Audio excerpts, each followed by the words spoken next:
우리 흔히 성도들이 왜 고난이 싫으냐? 고난 받는 것 좋아하는 사람 아무도 없지요. 그런데 여러분 생각해 보세요. 고난은 우리가 원치 않지만 이 고난은 우리를 무너뜨리기도 하지만 이 고난의 시간은 동시에 우리의 신앙을 새롭게 세우는 시간이기도 하다는 것입니다. 욥은 온전하고 정직하게 하나님을 경외하며 아주 경건하게 신앙생활을 했습니다. 그런데 욥은 전 재산을 잃고 자녀도 잃고 건강도 잃고 명예마저 짓밟히는 고난 앞에서 철저하게 무너졌습니다. 그럼에도 불구하고 욥은 그 이유를 알 수 없었다는 것이. 그러자 욥의 세 친구는 인과응보적 논리로 욥을 정죄합니다. 함부로 사람들이 욥에게 말하는 것을 두려워하고 조심하던 사람들이 욥을 멸시하며 욥을 조롱하고 욥에게 손가락질을 합니다. 동네 아이들이 노래를 지어서 욥을 조롱합니다. 이전에는 욥의 곁에도 못 오던 사람들이 욥을 보고 조롱을 하고 비웃습니다. 왜 그렇습니까? 있던 모든 재산이 떠나고 있던 건강이 사라지고 나니까 사람 취급을 안 해주는 것이지요. 그래서 욥은 자신이 너무 억울하다는 것입니다. 그래서 항변했습니다. 그러면서 인간적 논리로 그 이유를 밝히고 싶었습니다. 나는 너희들이 말하는 것처럼 그런 사람이 아니야. 그래서 그는 사람들에게 하소연을 하지 아니하고 하나님을 향하여 항변합니다. 하나님 어디 계세요? 도대체 하나님이 계시다면 지금 내 이 상황 가운데서 침묵하지 마시고 임재하셔서 한마디 말씀을 해주세요. 그래서 그는 말해요. 하나님 왜 말씀이 없으신가요? 그러면서 그 하나님 앞에 말하기를 하나님 왜 악인은 형통하는데 의인은 무너지는 것입니까? 여러분 우리도 그렇습니다. 믿음 생활 잘 하시는 분이 뭘 받아야 될까요? 복을 받아야 됩니다. 믿음 생활 대충 하는 사람이 복을 받는 것이 아니고 믿음 생활 잘 하는 사람이 복을 받아야 됩니다. 그 사람이 누구요? 여러분처럼 믿음 생활 잘하는 분이 잘 돼야 됩니다. 아멘? 일반적이요. 그런데 왜 하나님 악인은 형통하는데 의인은 무너지는 것입니까?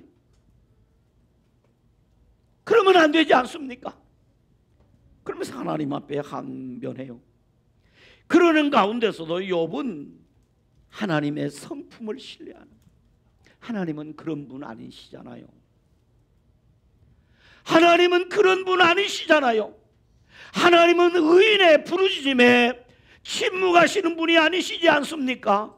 의인의 부르짖음에 의인의 간구에 응답하시는 하나님이 아니시지 않습니까? 하나님은 악인이 무너지고 의인이 시냇가에 심은 나무와 같이 철을 따라 열매를 맺게 하시는 분이 아니신가요? 하나님은 그런 분이라는 거예요. 여러분 하나님은 의인의 간구를 들으시는 분입니다.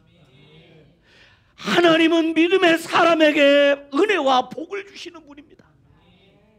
그러므로 욥은 고난 중에 비록 자신의 상황이 그렇지 못하지만 그렇지만 하나님의 성품은 그런 분이기 때문에 욥은 하나님께 말합니다. 하나님 나를 아시지 않습니까? 그래서 친구들에게 말합니다. 너희들은 나를 몰라줘도 하나님이 나를 아십니다. 왜? 하나님은 원래 그런 분이 아니시라는 거예요. 원래 하나님은 의인의 간구에 침묵하시는 분이 아닙니다. 원래 하나님은 악인을 득세하게 하심이 아니라 의인을 높이 세워주시는 분이고, 의인에게 철을 따라 열매를 맺게 해주시고, 의인의 길을 형통하게 해주시고, 의인의 자녀를 잘되게 해주시고, 이런 분이 하나님이시라는 거예요. 그러므로 하나님이 나를 아신다 라고 하나님의 성품에 대한 신뢰의 믿음은 여전히 흔들리지 않습니다. 그러면서 시간이 계속 지나는 중에 욥의 마음속에서 솟아나는 그 욥이 통제할 수 없는 욥의 마음 깊은 곳에서부터 솟아나오는 그 질문이 있습니다. 과연 이 세상의 질서와 내 삶의 모든 주권은 누구에게 있는가 도대체? 라는 영혼 깊은 곳에서 솟아나는 질문과 그 욥이 마주하게 되는 것이죠. 그러는 중에 친구들과의 논쟁도 끝나고 엘리후의 가르침도 끝이 나고 나서 드디어 오늘 38장 1절에 와서 보니까 이렇게 기록을 하고 있어요. 우리 성경 욥기 38장 1절을 같이 한번 펴서 읽습니다. 시작.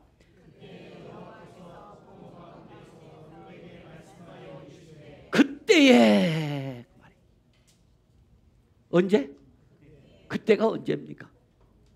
첫째는 욥이 고난당하고 있을 때, 둘째는 그때가 언제인가? 친구들이 욥을 정죄하고 있을 때. 그때가 언제입니까? 욥이 하나님 앞에 도대체 하나님은 이러신 분이 아닌데 하고 하나님의 성품에 대하여 갈등하고 있을 그때에 이 말입니다. 또 다른 말로 그때는 이제 욥의 고난이 절정에 이르렀을 때에 그런 말이에요.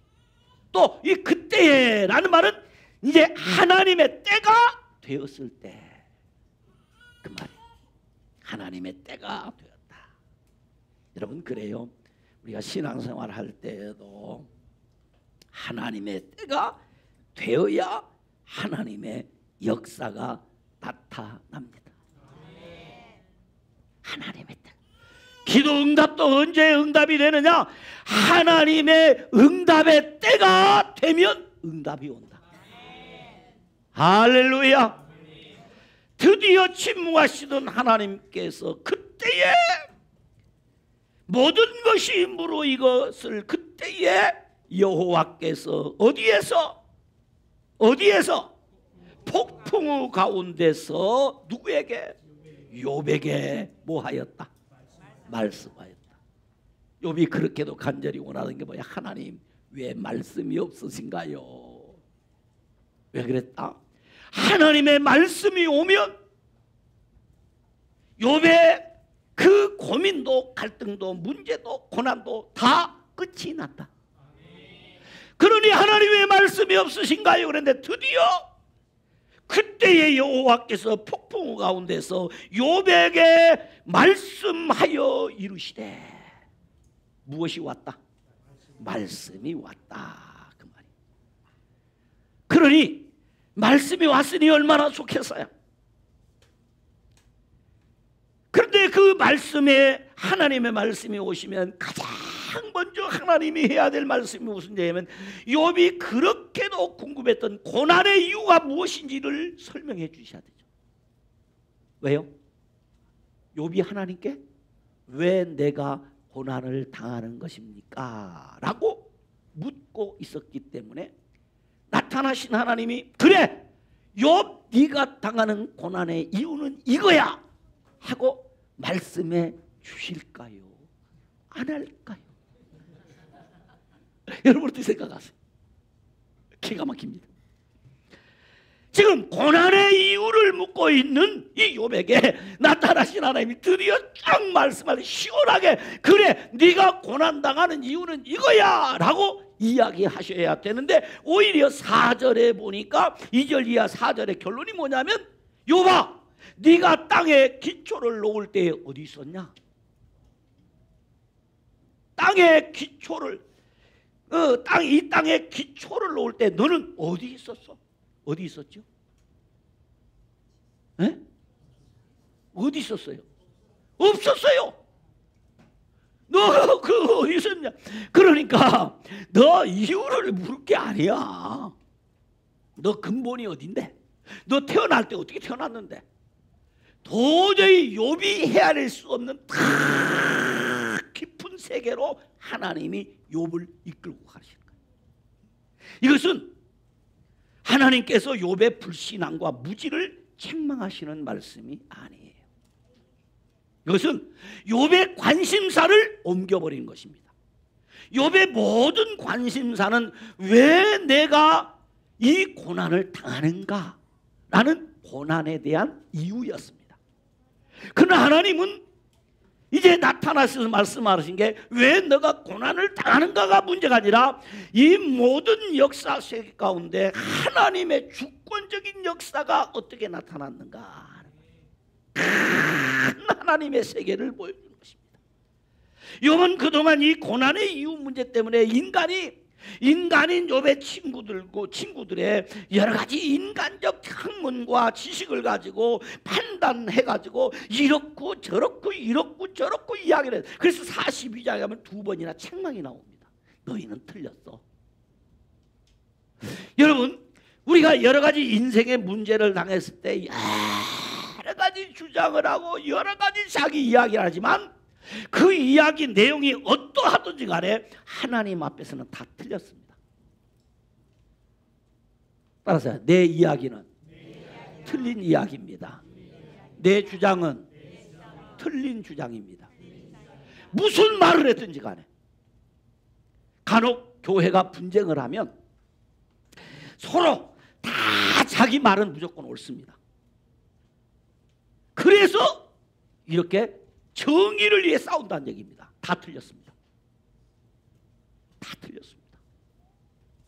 그럼 무엇이 맞느냐? 하나님의 주권만 맞습니다. 하나님의 주권, 그 하나님의 주권적 섭리의 역사만이 옳은 것이다. 욥과 고난의 이유가 중요한 것이 아니야. 하나님이 역사 세계를, 하나님이 지은 세계를 어떤 권세를 가지고 어떻게 섭리하시는가 중요해.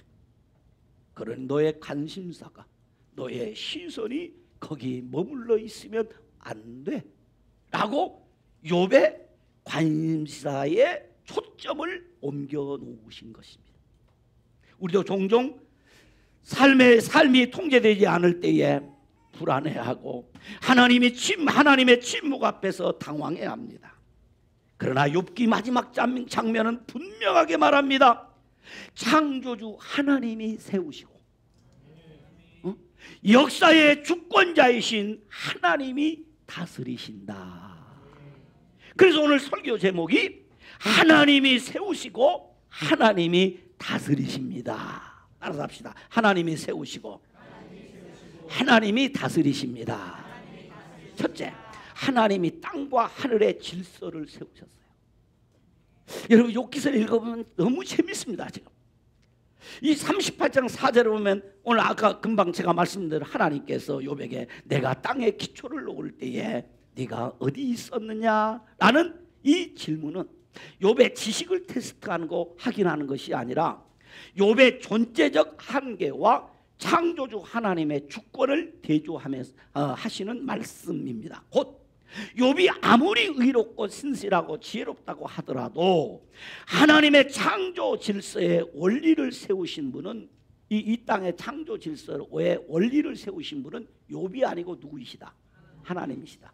욥이 아무리 믿음이 좋고 아무리 거룩하게 살고 아무리 지혜롭게 살고 아무리 신실하게 살아도 욥을 지으신 분은 누구이시다? 하나님이시다. 그러므로 땅에 기초를 놓았다라는 말은 이 땅이 우연히 존재하는 것이 아니다. 욥, 너가 고난당하는 것 우연히 당하는 것 아니다.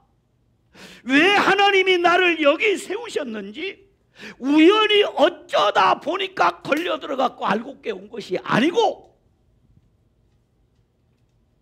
우연히 왔어요? 길 지나가다가 기웃거리다 한번 여기 가볼까 하다 왔어요? 아니고 하나님이 기초부터 처음부터 하나님의 계획 가운데 그리하셨다.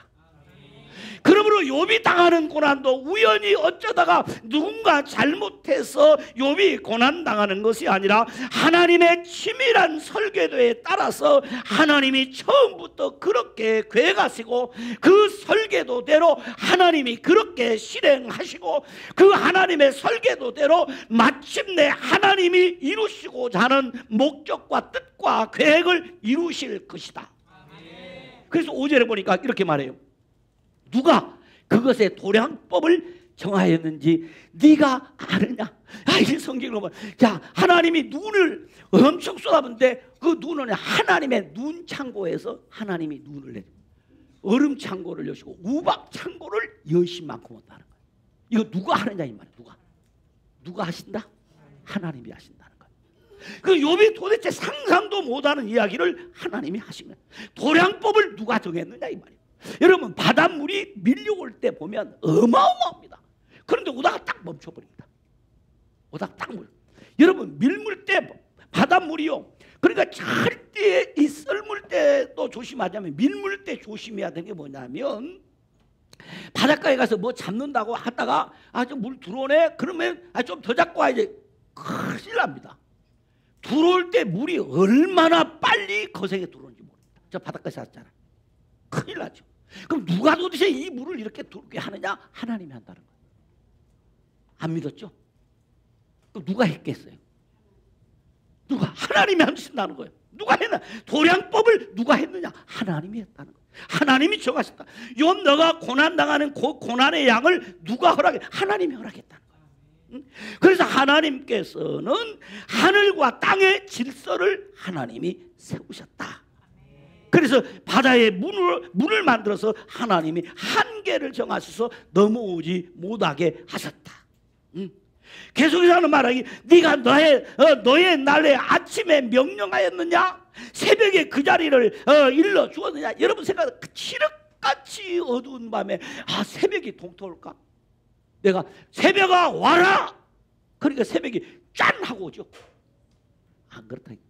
그 어두운 밤 가운데 새벽을 명하시는 분이 누구이신가? 네가 새벽을 명령했느냐? 아니라 하나님이 새벽을 명령하신다. 이 말 속에 매우 중요한 뜻이 있어요. 그래서 성경은 말합니다. 시편 74편 16절에 낮도 주의 것이요 밤도 주의 것이다. 여러분 이 문자적으로 낮과 밤이 주의 것이라고 하는 것으로 여러분 이해를 끝내면 곤란해집니다.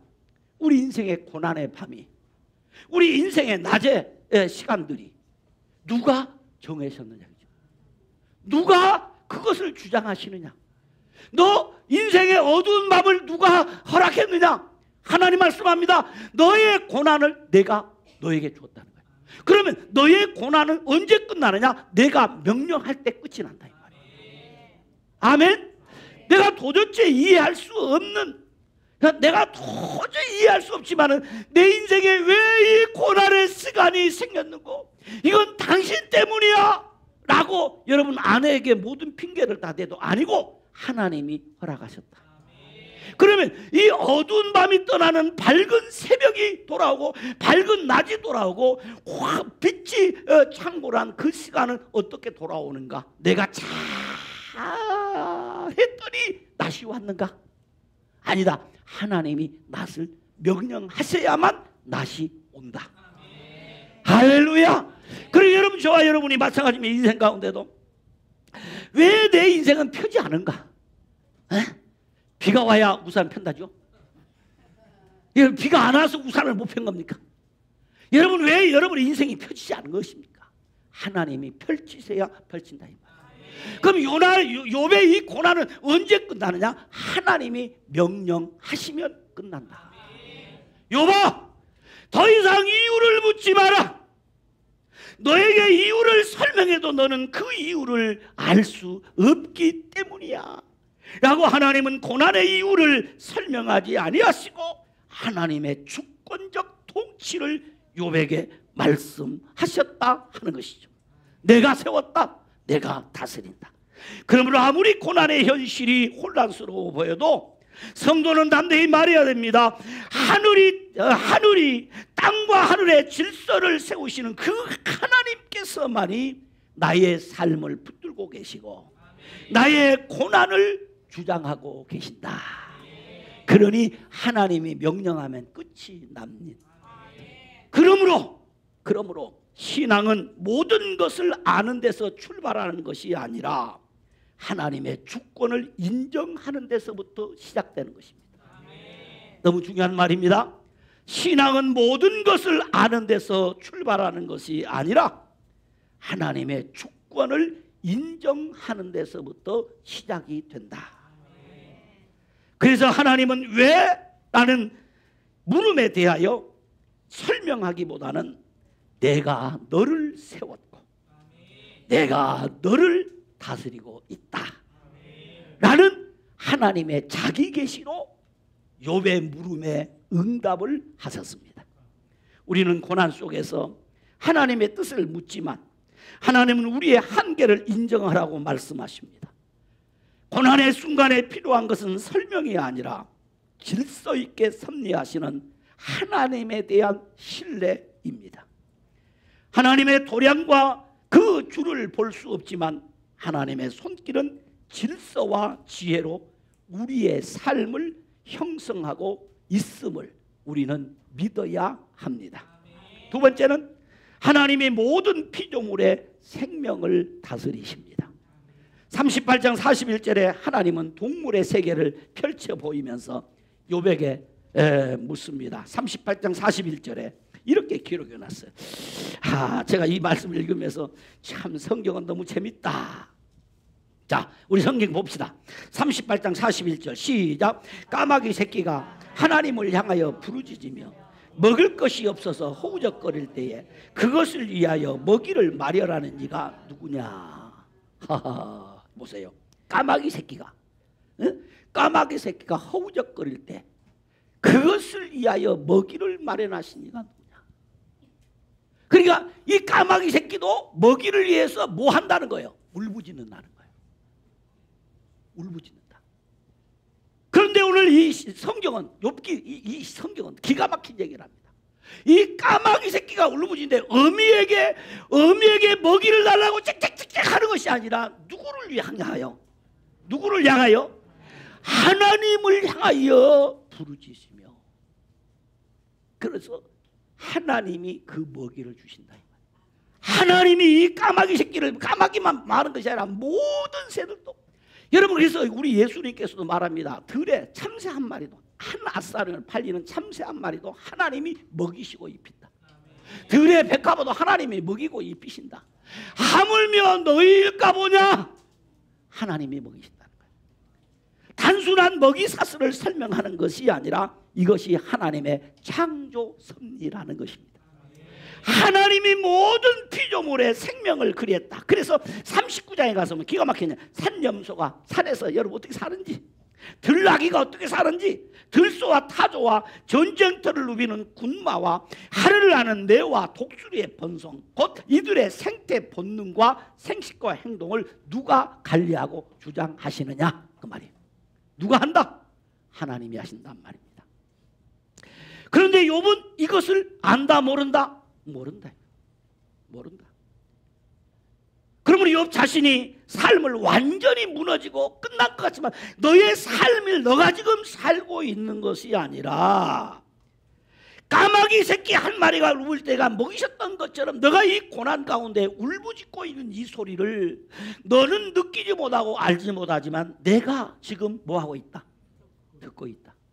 예수님 말씀대로, 예수님 말씀이 기가 막히잖아요. 우리 하나님은 우리를 머리털까지 세신 바 되었나니 두려워하지 말라. 너희는 참새보다 귀하니라. 너희는 까마귀 새끼보다 귀하니라.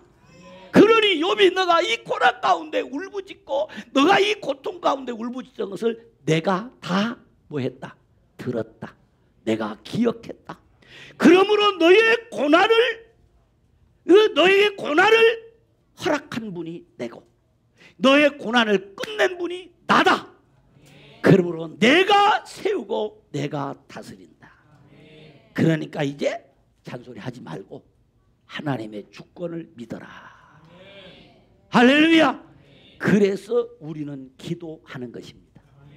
도저히 이해할 수 없지만 하나님께 기도하면 하나님이 들으시고 하나님의 때에 가장 아름답게 응답하신다, 그 말입니다. 그 다음에 세 번째는 하나님이 나의 삶을 다스리신다. 하나님은 욥에게 40장 41장에 가면 기가 막힌 이야기를 합니다. 두 마리의 짐승을 소개합니다. 40장에서는 베헤못이라는 짐승입니다. 여러 가지 이 베헤못에 대한 해석을 합니다. 어떤 사람은 하마라고 말합니다. 근데 하마는 아닐 것 같아요. 그 다음에 41장에 가면 리워야단이라는 바다에서 올라온 짐승 이야기를 합니다. 40장에는 베헤몬 이야기, 41장에는 리워야단 이야기를 하는데 이 두 짐승은 실존 동물인지 상징인지는 모르겠습니다. 아마 이 성경학자들은 그래놨어요.